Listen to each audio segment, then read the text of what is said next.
لله رب العالمين، والصلاة والسلام على سيد الأنبياء والمرسلين وعلى آله وأصحابه أجمعين. أما بعد، فأعوذ بالله من الشيطان الرجيم. بسم الله الرحمن الرحيم. قد أفلح من تزكى وذكر اسم ربه فصلى. وقال تعالى في مقام آخر: إن الصلاة تنهى عن الفحشاء والمنكر. وقال تعالى في مقام آخر: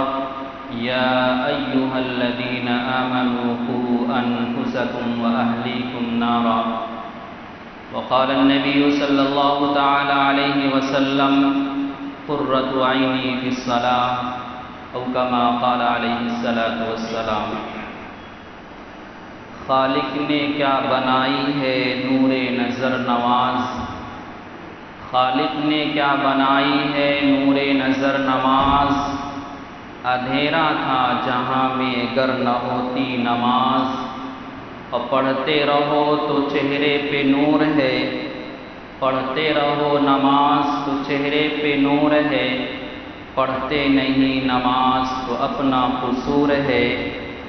وہ ساری عبادتوں میں افضل عبادت نماز ہے، ساری عبادتوں میں افضل عبادت نماز ہے. اے مومنو، یہ دین کی دولت نماز ہے، اور بحر غفلت یہ تیری ہستی نہیں، بحر غفلت یہ تیری ہستی نہیں. دیکھ جنت اس قدر سستی نہیں، اور رہ گئی رسم ازاں روح بلالی نہ رہی، رہ گئی رسم ازاں روح بلالی نہ رہی. فلسفہ رہ گیا تلقین غزالی نہ رہی.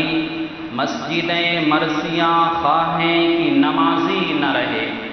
مسجدیں مرثیاں خواہیں کی نمازی نہ رہے.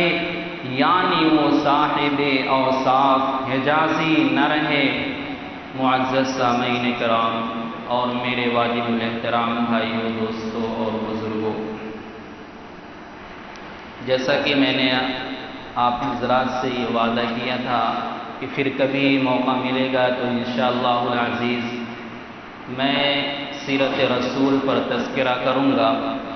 لیکن میرے عزیز بھائیوں، وقت کا تقاضا کیا ہے، حالات کا تقاضا کیا ہے، اس کے مد نظر اگر گفتگو ہو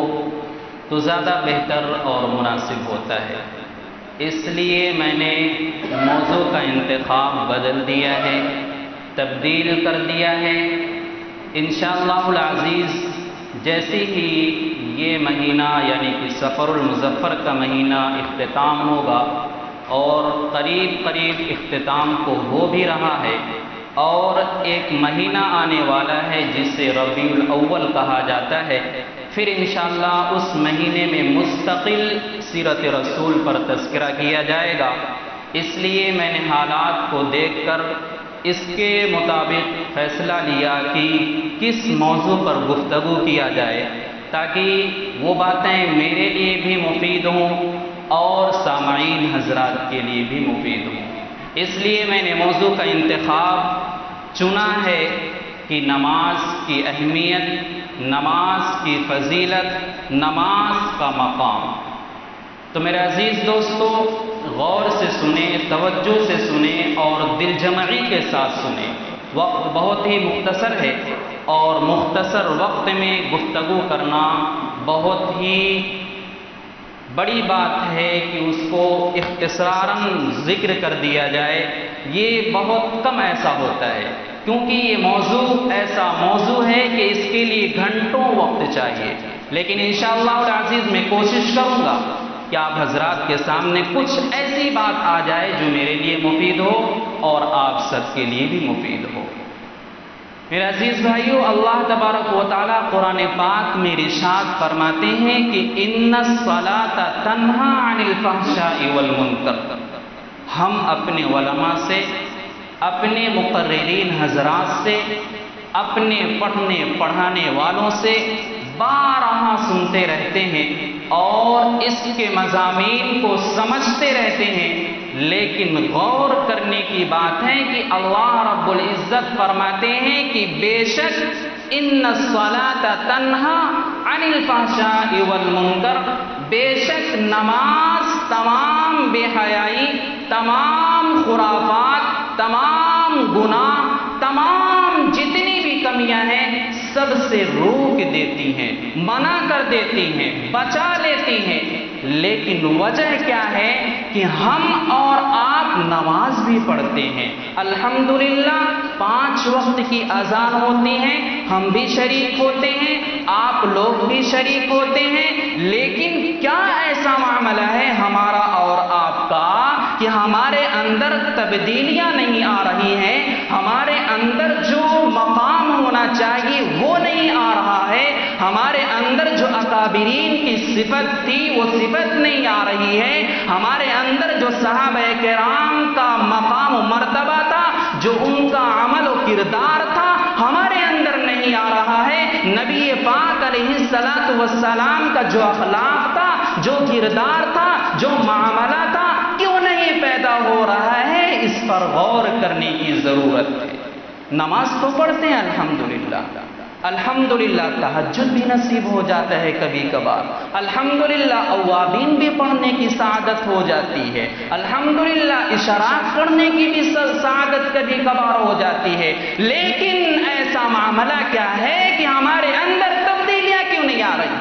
قرآن تو کہتا ہے ان الصلاۃ تنہا عن الفحشاء والمنکر،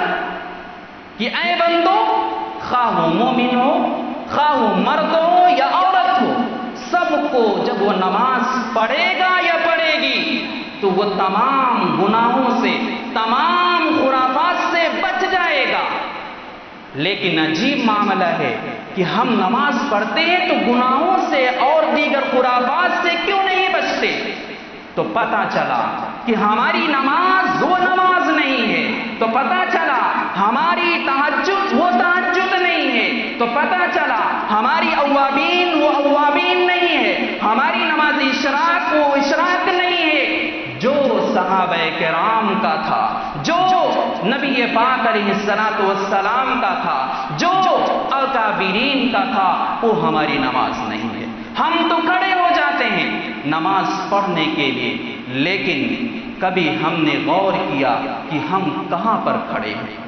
نیت باندھ کر کھڑے ہو جاتے ہیں، لیکن یہ افسوس نہیں ہوتا، یہ غور نہیں ہوتا، یہ خیال دل میں نہیں آتا کہ کہاں پر کھڑے ہیں۔ جیسے اور دیگر جگہوں پر ہمارا معاملہ ہوتا ہے بات چیت کرنے کا، کھڑے رہنا کا، وہی معاملہ ہماری مسجدوں کے اندر بھی ہوتا ہے، دیکھا جاتا ہے۔ حالانکہ مدنی کریم صلی اللہ علیہ وسلم نے ارشاد فرما دیا کہ اے میرے بھائیوں، اے میری بہنوں، اگر تم نماز کے لیے کھڑے ہو جاؤ تو یہ دل میں خیال رکھو، یہ سوچو کہ ہم کہاں پر کھڑے ہیں؟ ہم اس جگہ پر کھڑے ہیں کہ سامنے میرا خدا موجود ہے، مجھے دیکھ رہا ہے، میں کیا کر رہا ہوں، کیا نہیں کر رہا ہوں۔ لیکن ہم نیت باندھ لیتے ہیں، امام صاحب قرات شروع کرتے ہیں اور ہمارا دل و دماغ کہیں اور ہوتا ہے، تو بھلا بتاؤ ہماری نماز قبول ہوتی یا نہیں ہوتی؟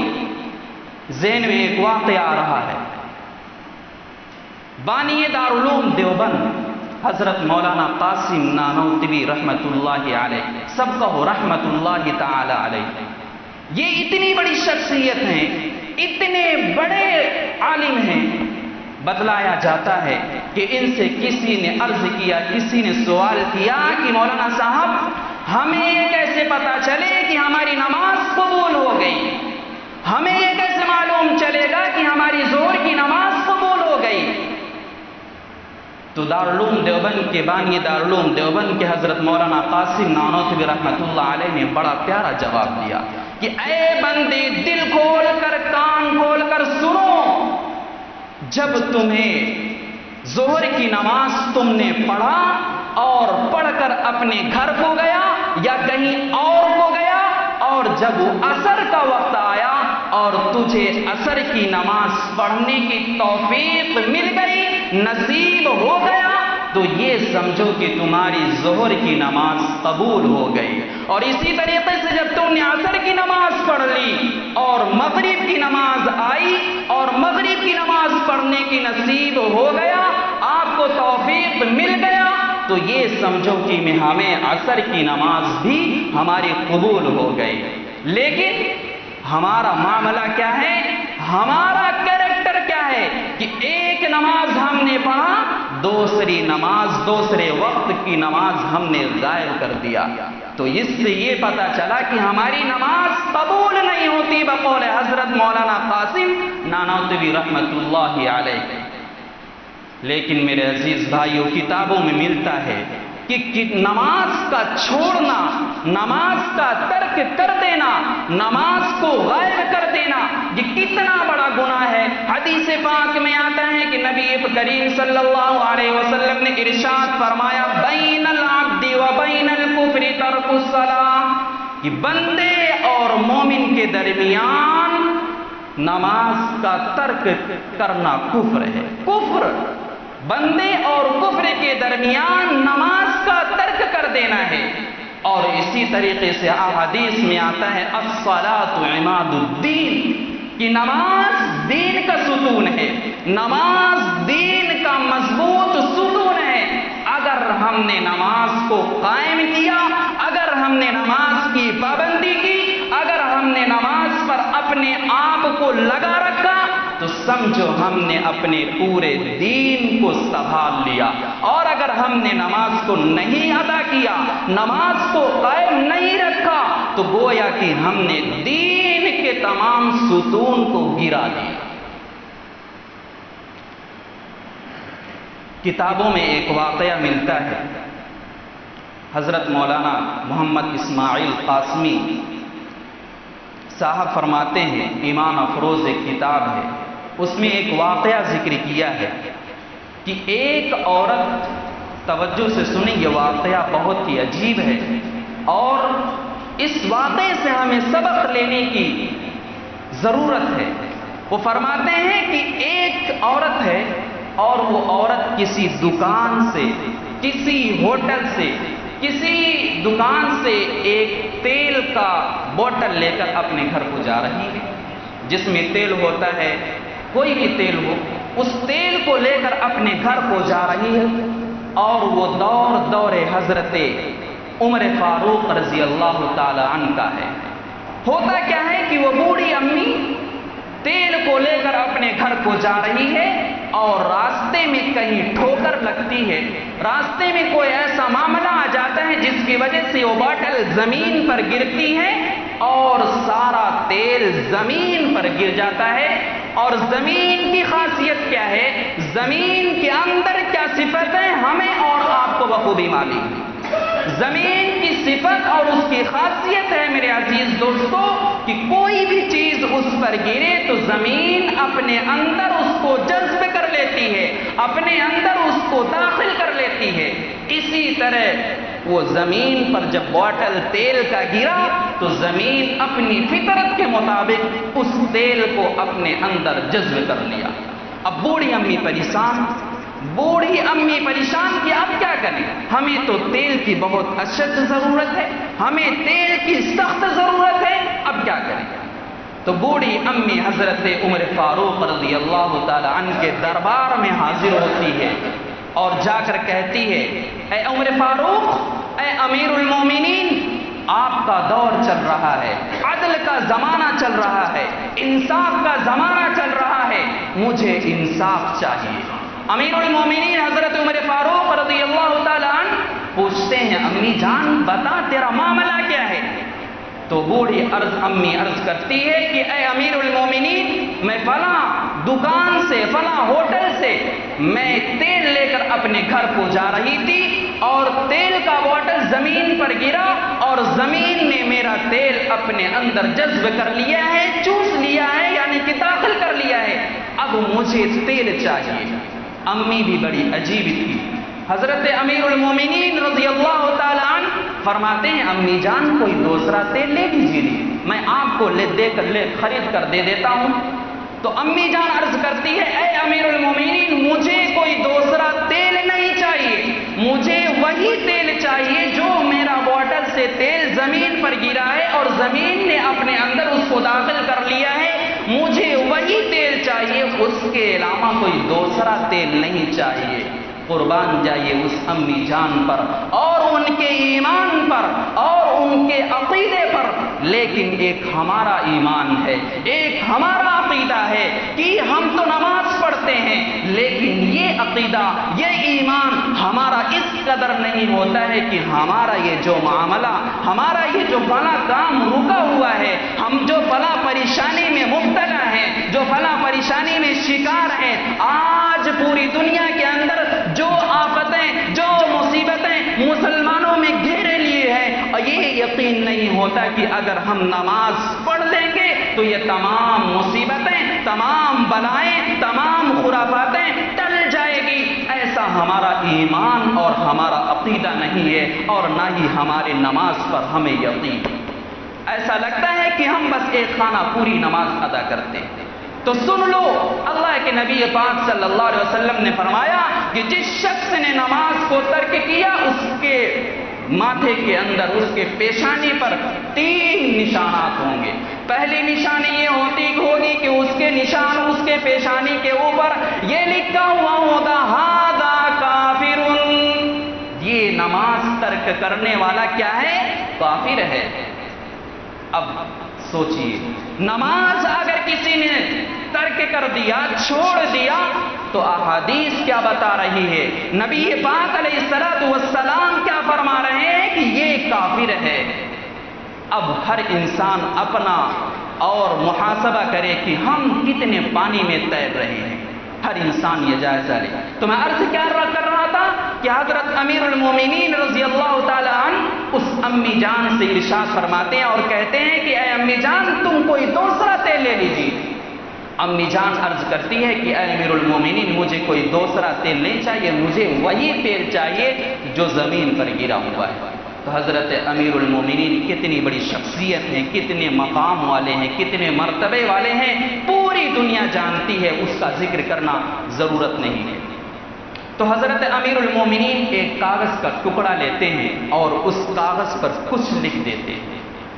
اور لکھنے کے بعد یہ کاغذ امی کو دے دیتے ہیں اور کہتے ہیں کہ اے بوڑھی امی جان اس کاغذ کو لو اور اس کاغذ کو لے جا کر اس زمین پر رکھو جہاں پر تیرا تیل گرا ہوا ہے۔ چنانچہ وہ امی جان اس کاغذ کو لیتی ہیں اور جاتی ہیں اس زمین پر، اس جگہ پر جہاں تیل گرا ہوا ہوتا ہے، اور اس کاغذ کو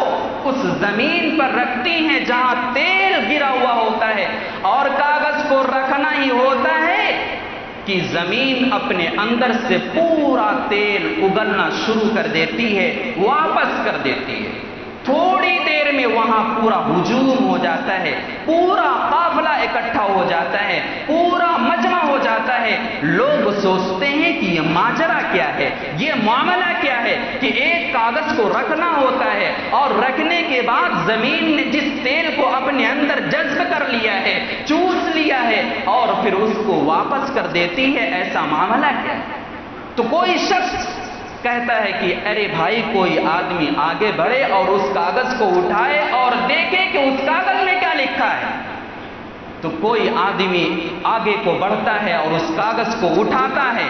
اب یہاں ضرورت ہے توجہ سے سننے کی اور غور کرنے کی اور سبق حاصل کرنے کی اور عبرت لینے کی۔ کوئی شخص آگے کو بڑھتا ہے اور اس کاغذ کو اٹھاتا ہے اور اٹھانے کے بعد کھولتا ہے اور پڑھتا کیا ہے کہ اس کاغذ میں لکھا ہے امیر المومنین حضرت عمر فاروق رضی اللہ تعالی عنہ لکھتے ہیں، کیا لکھتے ہیں کہ اے زمین، میں امیر المومنین عمر بن خطاب تجھ سے کہہ رہا ہوں، تجھ سے مطالبہ کر رہا ہوں کہ تم اس بڑھیا کی زمین، اس بڑھیا کا تیل واپس کر دے، ورنہ تو کان کھول کر اے زمین تو سن لے کہ تیرے اندر میں ایک ایسے شخص کو، ایک ایسے انسان کو، ایک ایسے آدمی کو تیرے اندر دفن کیا جائے گا، تیرے اندر سپرد کیا جائے گا، جو نماز ترک کرتا ہوگا، جو نبی پاک علیہ الصلوۃ والسلام کے ارشادات کو پامال کرتا ہوگا۔ میں تیرے اندر ایک ایسے شخص کو داخل کروں گا، تیرے اندر ایک ایسے شخص کو دفن کروں گا جو اللہ کے حکم کو نافرمانی، اللہ کے حکم کو بجا نہیں لاتا ہوگا، میں ایسے شخص کو تیرے اندر داخل کروں گا۔ تو اب یہاں غور کرو، جب زمین نہیں چاہتی، جب زمین نہیں پسند کرتی کہ میرے اندر ایک ایسا شخص داخل ہو، میرے اندر ایک ایسا انسان آئے، میرے اندر ایک ایسا آدمی آئے جو نماز ترک کرتا ہو، جو نماز چھوڑتا ہو، جو اپنے معاملات کو اچھا نہیں بناتا ہو، جو اپنے رہن سہن کو نبی پاک علیہ الصلوۃ والسلام کے طریقے میں ڈھالتا نہ ہو، جو اپنے نماز، جو اپنے محلات کو، جو اپنے معاشرے کو نبی پاک علیہ الصلوۃ والسلام کے ارشادات کے مطابق نہ بناتا ہو، وہ انسان جب زمین نہیں پسند کرتی اس جیسے انسان کو، تو بھلا بتاؤ اس انسان کو نبی پاک علیہ الصلوۃ والسلام جیسی مقدس ہستی اور خود رب کائنات کیسے پسند فرمائے؟ قیامت کا دن ہوگا اور اعلان کیا جائے گا، وَامْتَازُوا الْيَوْمَ أَيُّهَا الْمُجْرِمُونَ، الگ ہو جائیں وہ لوگ جو نماز ادا کرتے تھے اور وہ لوگ بھی الگ ہو جائیں تو نماز نہیں ادا کرتے تھے۔ اب بھلا بتاؤ، یہاں تو 10-20 لوگوں کے سامنے اگر ہمیں ذلیل کر دیا جائے تو کچھ بات سمجھ میں آتی ہے کہ چلو 10 لوگ بھی جانتے ہیں، 20 لوگوں کے سامنے ہماری رسوائی ہو گئی، ہماری ذلت ہو گئی، لیکن کل قیامت کے دن جب پورا عالم وہاں پر موجود ہوگا، حضرت آدم علیہ الصلوۃ والسلام سے لے کر اور ہمارے نبی پاک علیہ الصلوۃ والسلام تک جتنے بھی انسان آئے، چاہے وہ جن ہو، چاہے وہ بشر ہو، چاہے وہ اشرف المخلوقات ہو، چاہے وہ چرند پرند ہو، چاہے وہ کیڑے مکوڑے ہوں، چاہے وہ جانور کی شکل میں ہو، سب لوگ وہاں پر موجود ہوں گے اور رب کائنات کا یہ ارشاد ہوگا، وَامْتَازُوا الْيَوْمَ أَيُّهَا الْمُجْرِمُونَ، اے لوگوں وہ لوگ الگ ہو جائیں جو نماز پڑھتے تھے اور وہ لوگ بھی الگ ہو جائیں جو نماز نہیں پڑھتے تھے۔ تو اب بھلا بتاؤ ہمارا وہاں کیا مقام ہوگا، وہاں کیسا اپنے اندر کیسا وہ کیا محسوس کر رہا ہوگا؟ اس لیے میرے عزیز بھائیوں، ہمیں ضرورت ہے نماز پڑھنے کی، ہمیں نماز کا اہتمام کرنے کی بہت ہی ضرورت ہے۔ ہم اپنے آپ میں خود جائزہ لیں کہ ہم کتنے پابند ہیں نماز کے اور کتنے پابند نماز کے نہیں ہیں۔ میں ایک واقعہ ذکر کر کے اپنی بات کو مکمل کروں گا۔ ایک بہت بڑے عالم ہیں، بہت بڑے اولیاء اللہ گزرے ہیں، حضرت مولانا رشید احمد گنگوہی صاحب نور اللہ مرقدہ۔ یہ بہت بڑے اللہ والے ہیں، ان کے بارے میں لکھا ہوا ہے، تذکرہ رشید میں لکھا ہے کہ یہ نماز کے اتنے پابند تھے، اتنے پابند تھے، ساتھ ہی ساتھ یہ مفتی اعظم بھی تھے، ساتھ ساتھ دارالعلوم دیوبند کے استاذ بھی تھے، ساتھ ساتھ لوگوں کو فتویٰ بھی دیا کرتے تھے، آیا یہ چیز حلال ہے، یہ چیز حرام ہے۔ ان تمام مشاغل کے ساتھ ساتھ حضرت نماز کا اتنا اہتمام کیا کرتے تھے، اس قدر اہتمام کیا کرتے تھے کہ کتاب میں لکھا ہے کہ حضرت کی 22 سال تک تکبیر اولیٰ فوت نہیں ہوئی تھی۔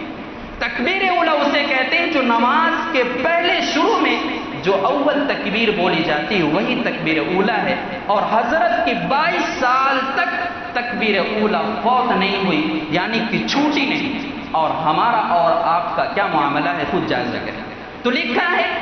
کہ حضرت ایک مرتبہ دارالعلوم دیوبند میں دستار بندی کا موقع چل رہا تھا اور اجلاس ہو رہا تھا، غالباً عصر کا وقت ہے، اور حضرت مولانا محمد یعقوب صاحب رحمۃ اللہ علیہ عصر کی نماز پڑھانے کے لیے مصلی پر کھڑے ہو گئے اور تکبیر اولیٰ ہو چکی۔ اس کے بعد حضرت مولانا رشید احمد صاحب گنگوہی نور اللہ مرقدہ نماز کے اندر شریک ہوتے ہیں۔ اب نماز مکمل ہو جاتی ہے، نماز مکمل ہونے کے بعد حضرت مولانا رشید احمد صاحب نور اللہ مرقدہ کا چہرہ اترا ہوا ہے، چہرہ مرجھایا ہوا ہے، مریدین پریشان ہو جاتے ہیں، تلامذہ پریشانی میں مبتلا ہو جاتے ہیں۔ الہ العالمین ایسا کیا معاملہ ہے ہمارے مرشد کے ساتھ، ہمارے پیر کے ساتھ، کہ وہ انسان جو فقر و فاقہ کی زندگی گزارتا تھا لیکن ہمیشہ مسکراتا رہتا تھا، جو تنگ دستی کی حالت میں رہ کر بھی ہمیشہ دین کی خدمت کرتا تھا، کبھی اس کے چہرے پر کبھی اس کا چہرہ مرجھایا نہیں رہتا تھا، ایسا کیا معاملہ ہوا؟ تو کوئی شخص دریافت کرتا ہے، کوئی آدمی آگے بڑھتا ہے اور پوچھتا ہے کہ اے میرے مرشد، اے میرے پیر، ایسی کیا پریشانی آپ کو لاحق آ گئی، ایسی کیا مصیبت آپ پر آ گئی کہ آپ کا چہرہ اترا ہوا ہے، آپ کا چہرہ مرجھایا ہوا ہے؟ تو حضرت مولانا رشید احمد صاحب نور اللہ مرقدہ، اللہ تعالیٰ ان کے درجات کو بلند فرمائے، ان کے مقام کو بلند فرمائے، جواب دیتے ہیں اور ان کے آنکھوں سے آنسو جاری ہوتے ہیں، زار و قطار رو رہے ہیں اور روتے روتے ارشاد فرماتے ہیں، اے میرے بھائیوں، اے میرے طالب علموں، میری 22 سال کے بعد تکبیر اولیٰ فوت ہو گئی ہے اور مجھے ڈر ہے اس بات کا، مجھے خدشہ ہے اس بات کا، مجھے وحشت ہے اس بات کی کہ کہیں پروردگار عالم مجھے میری پکڑ نہ کر لے کہ اے رشید تیری تکبیر اولیٰ فوت کیوں ہو گئی؟ تو اب اس واقعے سے اندازہ لگاؤ کہ ہمارے اکابرین کا کیا معاملہ تھا نماز کو لے کر، اور ہمارا اور آپ کا کیا معاملہ ہے نماز کو لے کر۔ مسجد میں اذان ہوتی ہے، ہم اور آپ ہوٹلوں پر بیٹھے رہتے ہیں، 5 وقت کی اذان ہوتی ہے، مؤذن اذان کرتا ہے، اللہ اکبر، آگے بڑھتے جاؤ اور کیا کہتا ہے، حی علی الصلاۃ، حی علی الفلاح، اے لوگوں نماز کی طرف، کامیابی کی طرف۔ عجیب معاملہ ہے، اگر کوئی دنیا کا انسان خواہ وہ مکھیا ہو، کسی گاؤں کا ایک مکھیا بن جائے، یا کوئی اور انسان بڑا انسان کسی ایک آدمی کو بلائے تو وہ فوراً اس کے ایک بلانے کے اشارے پر اس کے پاس پہنچ جاتا ہے اور حاضر ہوتا ہے اور کہتا ہے جی ارشاد فرمائیں کیا معاملہ ہے، آپ نے ہمیں بلایا ہے، لیکن قربان جاؤ رب کائنات پر 5 مرتبہ 24 گھنٹے کے اندر اللہ رب العزت بلاتے ہیں، لیکن ہم کتنا حاضر ہوتے ہیں، ہم اور آپ اس پر غور کریں۔ اگر کوئی انسان، کوئی پردھان ہمیں بلائے اور ہم اس کے بلانے پر حاضر نہ ہوں تو ہمیں ڈر ہوتا ہے کہ کہیں پردھان صاحب یا گاؤں کے جو بڑا آدمی ہم سے ناراض نہ ہو جائے، ہمارا بنا بنایا جو معاملہ ہے خراب نہ ہو جائے، بگڑ نہ جائے۔ لیکن افسوس کی بات ہے یہ نہیں ڈر ہوتا کہ ہمیں الہ العالمین جو آسمانوں کا مالک ہے، جو زمینوں کا مالک ہے، جو چرند پرند کا مالک ہے، جو دنیا کی تمام مخلوقات جنہ میں موجود ہیں سب کا مالک ہے، وہ ہمیں 24 گھنٹے کے اندر 5 مرتبہ بلاتا ہے اور ہم کبھی حاضر ہوتے ہیں کبھی حاضر نہیں ہوتے، یہ ڈر پیدا نہیں ہوتا۔ اگر وہ پکڑ کرنے پر آئے تو قسم خدا کی ہم میں سے کوئی ایک انسان بچ نہیں سکتا، سب ہلاک ہو جائیں گے، سب برباد ہو جائیں گے۔ آج ہم پر جو اصابتیں آتی ہیں، جو مصیبتیں آتی ہیں، جو تکالیف آتی ہیں، جو پریشانیاں آتی ہیں، اس کی ٹھیک وجہ یہی ہے کہ ہم نے اپنا رشتہ اللہ رب العزت سے نہیں جوڑا۔ ضرورت اس بات کی ہے، ہمیں دوسروں کو کہنے کی یہ ضرورت نہیں ہے کہ فلاں کی وجہ سے ہم پر اصابت آ رہی ہے، فلاں کی وجہ سے ہم پر مصیبت آ رہی ہیں، فلاں کی وجہ سے ہمارے مدارس، ہمارے مکاتب، ہمارے مساجد، ہمارے مسلمانوں کے اوپر فلاں کی وجہ سے مصیبت آ رہی، یہ ضرورت نہیں ہے۔ ضرورت اس بات کی ہے کہ ہم نے اپنے آپ کو اللہ سے اپنا رشتہ توڑ دیا ہے، اس لیے ہم پر مصیبت آ رہی۔ آج اگر ہم اور آپ اپنا رشتہ نبی پاک سے جوڑ لیں، اللہ سے جوڑ لیں، تو یہ شیطان، یہ مردود سب ہلاک ہو جائیں گے۔ اس لیے میرے عزیز بھائیو وقت زیادہ ہو رہا ہے، میں بس یہی اپیل کروں گا، یہی گزارش کروں گا ایک ادنا سا خادم ہونے کی حیثیت سے اس جامعہ کا، کہ ہمیں اور آپ کو ضرورت ہے کہ ہم اپنی زندگی کو صحابہ کرام کی زندگی سے ملائیں، ہم اپنی زندگی کو اکابرین کی زندگی کی طرح گزاریں، ہم اپنے معاملات کو اپنے بڑوں کی معاملات کی طرح